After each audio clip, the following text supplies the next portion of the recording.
तरीके से हम देख रहे हैं कि आज अनाउंस किया गया, ट्रम्प की तरफ से भी कहा गया है कि 2 वीक का जो है ये सीज फायर रहेगा। इस बीच अगर हम देखेंगे 39 डेज की ये वार चली, इसमें अगर हम देखेंगे खमनाई की मोदी वाक़ा हुई, तो कैसे आप देख रहे हैं उस सीज फायर को फिलहाल? जी सर। देखिए, हर कोई दुनिया का अमन चाहता है।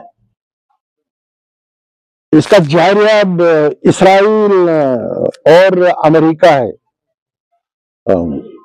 जो अपने इस घमंड से, अपने इस तकब्बुर से दुनिया को यरगमाल बनाना चाहता है।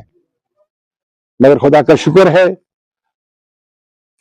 आज के दुनिया में वाहिद ईरानी मुल्क है जिन्होंने इनको इबरतनाक शिकस्त दी कि दुनिया में, इंसानियत में मुनाफिक की कोई जगह नहीं है, मुतकब्बिर की कोई जगह नहीं है। दुनिया में अदल का बोलबाला होना चाहिए, इंसाफ होना चाहिए। हम आपस में भाई भाई है। रसूल रहमत का भी फरमान यही है, खैरुन्नास मन यनफुन्नास, बेहतरीन इंसान वो है जो दूसरे इंसान को काम आ सके। यही हमें इस जहाज से, इस जंग से सबक मिला। इंशाल्लाह दुनिया में अदल कायम होगा, दुनिया में इंसाफ कायम होगा।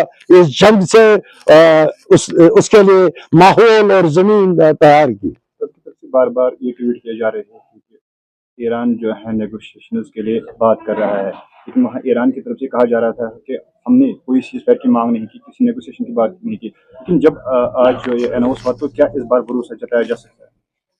देखिए, ईरान का शुरू से मौक़िफ़ ये रहा है, मैं जायरा को जवाब देता हूँ। मेरे खिलाफ जंग छीड़ी गई, मैं अपने दिफा करता हूँ। उसे कभी भी मुज़ाकरात से इनकार नहीं किया है। कई बार वो मुज़ाकरात में शामिल हो गए, उसके बरअक्स उस पर जंग ठोसी गई है। ये सही नहीं है।